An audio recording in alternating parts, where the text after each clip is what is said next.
Hello les amis, voilà, je me présente, Ben Giraud, je suis le pasteur de jeunesse à l'église Momentum et j'ai eu la chance d'être sur l'émission Expansion Today qui était diffusée donc samedi dernier. Et je voulais faire un petit retour, un petit récap sur ce qu'on a vu ensemble, ce qu'on a échangé avec Caleb, et c'était super intéressant de pouvoir nous rappeler l'importance de dresser des autels dans nos vies. Et on vous a posé la question suivante, est-ce qu'aujourd'hui on doit encore dresser des autels dans nos vies et à quoi ça sert en 2020? Et oui, on a vu ensemble que ça avait encore une utilité, qu'évidemment on ne s'attendait pas de toi à ce que tu fasses un petit monticule de cailloux devant ta porte régulièrement et que tu égorges tous les animaux errants autour de toi pour plaire à Dieu. Non, c'est pas ça, dresser un autel en 2020. Mais il y a des moyens aujourd'hui de dresser un autel et ça a surtout une utilité. L'utilité, on la voit dans les différents exemples. En fait, la Bible, et surtout l'Ancien Testament, est truffée d'autels. Les patriarches ne cessaient de dresser des autels.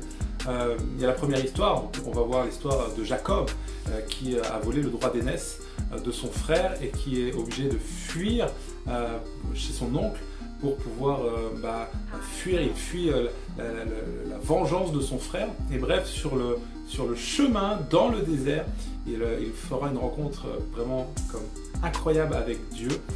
Dans un songe, Dieu apparaîtra à lui et puis il dira, c'est un endroit ici incroyable, dans mon rêve j'ai vu comme des anges qui descendaient du ciel, il y avait comme une porte ouverte vers le ciel, c'est un lieu incroyable. Pourquoi il dira ça? Parce qu'il a reçu des promesses incroyables pendant cette visitation-là, des promesses de tu seras un peuple nombreux, puis la promesse qui était sur Abraham, elle revient sur lui maintenant, et puis c'est vraiment cette promesse et ce lien, cette alliance qui est fait avec Jacob, et tellement il est bouleversé par ce qu'il vient de vivre dans sa nuit, la première chose qu'il fait au réveil, c'est qu'il prend le caillou sur lequel il s'était endormi la nuit, et il commence à monter un autel tout de suite.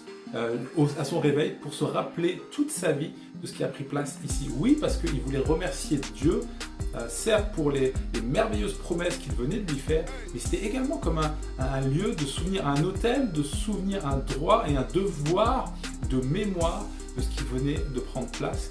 Et donc, ça nous apprend que les autels sont avant tout des symboles pour nous rappeler ce que Dieu a fait. En fait, le symbole de cet autel-là a été très utile pour Jacob parce que lorsqu'il est revenu à cet autel quelques années plus tard, peut-être que dans le désert, les choses avaient changé, mais cet autel était toujours dressé. Et quand il est revenu à cet autel, à cette stèle, il a pu se dire, mais Dieu a vraiment tenu ses promesses. Il s'est rappelé la promesse de Dieu, ce qui avait pris place à cet endroit. Et je crois que ça c'est important pour nous. Derrière le symbole de l'autel, il y a un principe qui est bon pour nous encore en 2020. C'est cette importance de se souvenir, de se rappeler de ce que Dieu promet, de ce que Dieu dit, de ce qu'il fait pour nous. Dieu sait qu'on oublie facilement. Et Dieu sait qu'on vient de recevoir une promesse et tout de suite, la première chose qu'on fait, c'est qu'on va courir vers ce que Dieu nous a dit de faire. Et sans passer par l'étape de dresser un autel. On est très très fort. Moi, quand je reçois des promesses, la première chose que je fais, c'est « Ok, c'est où que je vais maintenant? C'est quoi la prochaine étape ?» C'est pas ce que n'a fait Jacob, il n'a pas fait ça du tout. En fait, la première chose qu'il a fait, avant, alors qu'il reçoit une promesse par rapport à sa vie, il ne s'est pas réveillé le matin en courant vers la promesse. La première chose qu'il a fait, c'est qu'il a dressé un autel pour se rappeler toute sa vie de ce que Dieu avait fait.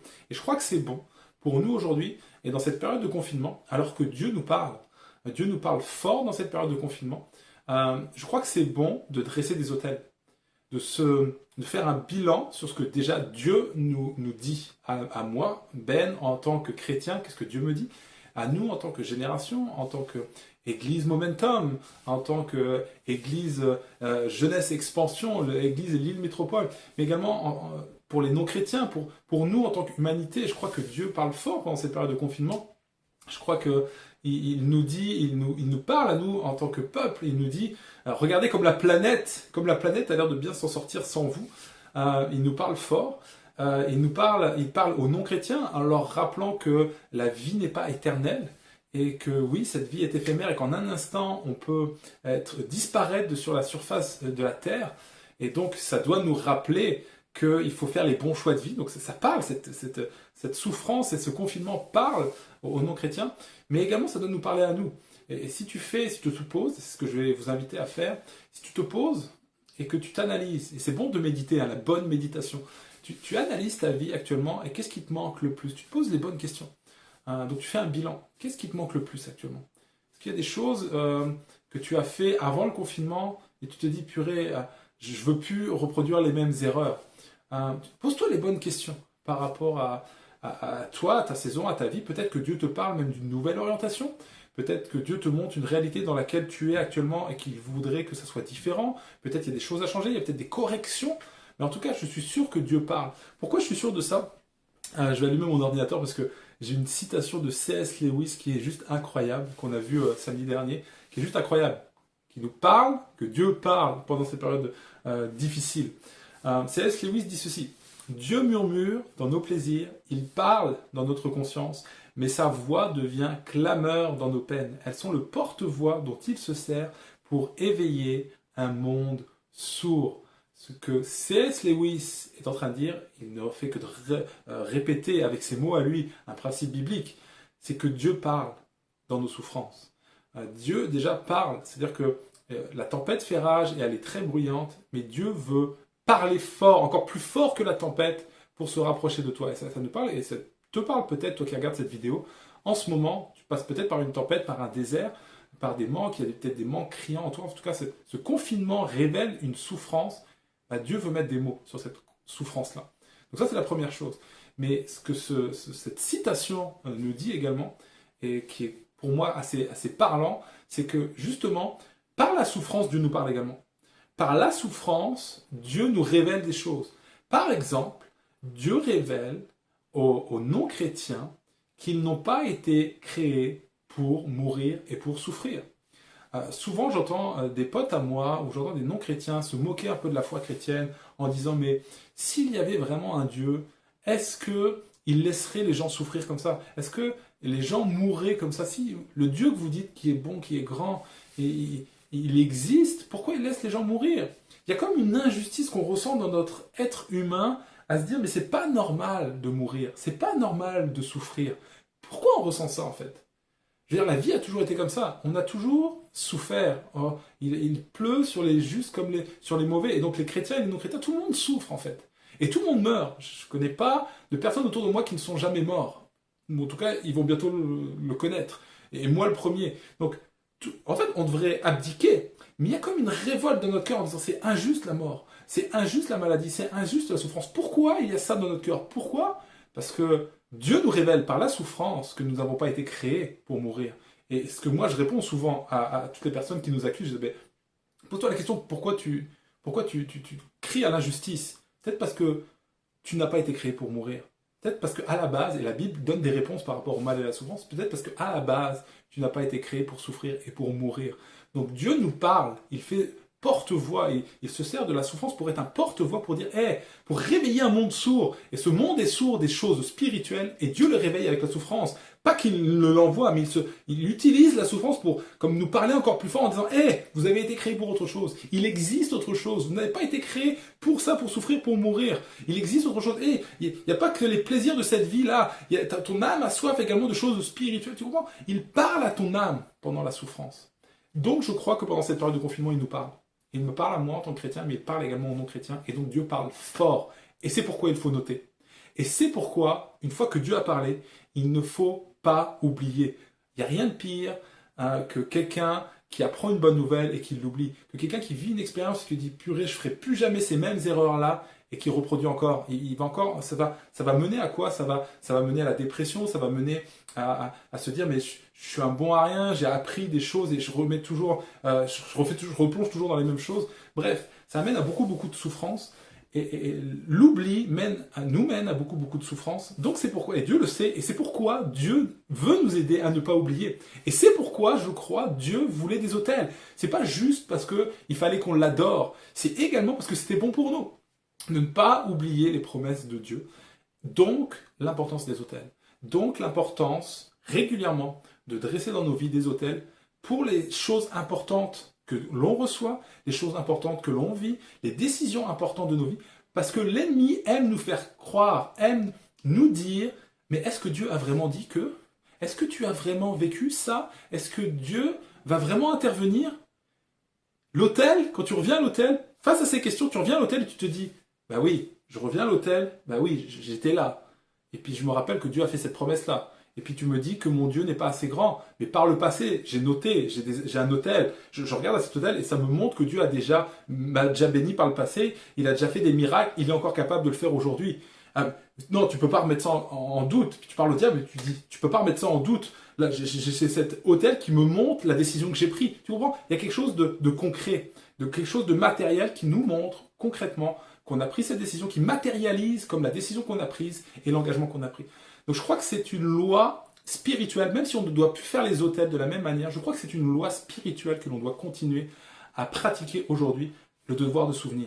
Et donc, pour terminer, comment aujourd'hui on dresse des hôtels en 2020 ?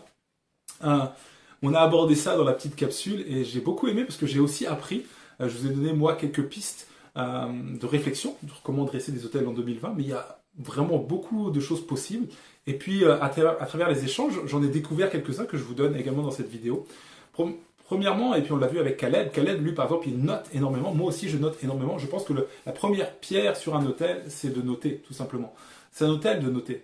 Noter les promesses de Dieu pour nous, noter ce que Dieu a fait, ce qu'il nous a promis, qui nous sommes, peut-être les choses où on a vécu des moments difficiles, et puis on note quelques temps plus tard comment Dieu nous a secourus. Ça, c'est un hôtel. On peut y revenir régulièrement et se rappeler à son âme comment notre Dieu est puissant.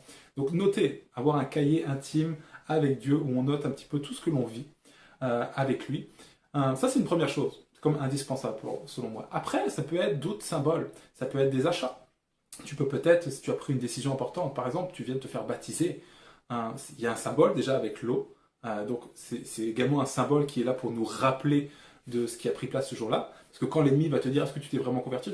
Je crois que oui, je me suis fait baptiser et puis il y avait, je sais pas, il y avait 200 personnes qui regardaient. Donc oui, là, tu peux pas remettre ça en question. Donc il y a quelque chose de fort, quelque chose de symbolique.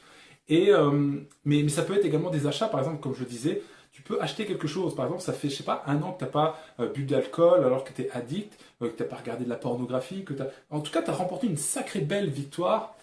Tu achètes un bracelet, une bague, un vêtement, quelque chose qui te fait kiffer. Et à chaque fois que tu vas le regarder, tu vas dire, hey, ça c'est la victoire, ça symbolise la victoire. Et l'ennemi ne peut pas chercher à essayer de me dire, est-ce que tu as vraiment... Oui, je l'ai fait, je le vois, ça symbolise la victoire. Je reviens à cet hôtel-là. Ça peut être également d'autres choses. Par exemple, tu vis une situation difficile et tu as vu l'accomplissement d'une prière par rapport à ça. Tu peux en faire un chant, tu peux en faire un tableau si tu es un artiste. Et à chaque fois que tu verras ça, ça va symboliser cette décision-là, ça va symboliser cette victoire-là, ça va symboliser ce que Dieu a dit de toi dans ta vie à ce moment-là. Tu comprends? Donc, symboliquement, quelque chose va représenter cette situation de vie. Et pourquoi je suis sûr que c'est biblique? Parce que Dieu lui-même aime les symboles. Et il y a une période, je terminerai avec ça, il y a une période incomparable dans la Bible qui nous parle d'une période de confinement. C'est le déluge, c'est l'arche de Noé. Je crois que s'il y a bien une saison où les gens ont été confinés, c'est dans l'arche. Et s'ils avaient hâte de sortir comme nous du confinement, c'était bien au moment de l'arche. Et donc, cette période-là, ils l'ont vécu, ils ont souffert, des gens sont morts. Et quand, après le déluge, ils sortent enfin de l'arche, qu'est-ce qu'ils font? Est-ce qu'ils courent vers leur destinée? Est-ce qu'ils courent vers les promesses de Dieu? Non, non. Noé s'arrête et il dresse un autel. Il dresse un autel pour remercier Dieu, mais également pour que cet autel symbolise toute la saison passée, qu'il puisse s'en rappeler toute sa vie. Et même Dieu a tellement aimé ça, il a tellement dit, oui, c'est bon de dresser un autel, c'est bon de vous souvenir, moi je vais vous aider également. Et même moi je vais faire quelque chose de symbolique. Je vais vous mettre dans le ciel un symbole qui va faire qu'à chaque fois que vous allez, que vous allez le voir, vous allez vous rappeler de la période du déluge et vous allez vous rappeler de la promesse que je vous ai faite de ne plus vous exterminer de la sorte. Donc Dieu a aimé l'idée que l'on se rappelle et il nous a aidés avec des symboles. Donc dressons dans nos vies des autels pour, comme des symboles, nous rappeler des moments importants. Et je crois qu'en ce moment, on vit un moment important avec le confinement. Donc, il n'y aurait rien de pire que de ne pas apprendre de ce que Dieu nous a dit pendant cette période-là. Donc là, c'est la bonne période. On est à 10 jours de la fin du confinement. Faisons un bilan, faites des bilans personnels de ce que Dieu vous a dit, de ce que Dieu vous a communiqué. Et faites un hôtel un hôtel, dressez un hôtel à la fin, notez des choses, faites quelque chose de symbolique, faites une bouffe si vous le voulez, pour vous rappeler toute votre vie que et quand on avait fait cette petite sortie-là, c'était pour symboliser ça. Faites quelque chose de symbolique, quelque chose de tangible pour pouvoir vous rappeler des promesses de Dieu, parce que Dieu tient ses promesses. Et quand on compte les bienfaits de Dieu, vous allez voir combien on va se rendre compte combien il est merveilleux, et combien il est vrai, combien il existe, et combien il est agissant dans nos vies. Donc voilà, juste ce petit rappel de cette petite capsule qu'on a eue ensemble avec Caleb et avec tous les jeunes qui étaient là présents samedi dernier. Et je vous bénis vraiment, je prie pour vous. C'est le bon moment de faire un bilan, c'est le bon moment de dresser un hôtel. Et je prie vraiment que vous puissiez le faire. Et je suis sûr que vous allez voir combien Dieu tient ses promesses. Je vous dis à très vite les amis, c'était cool d'être avec vous. À très bientôt, ciao.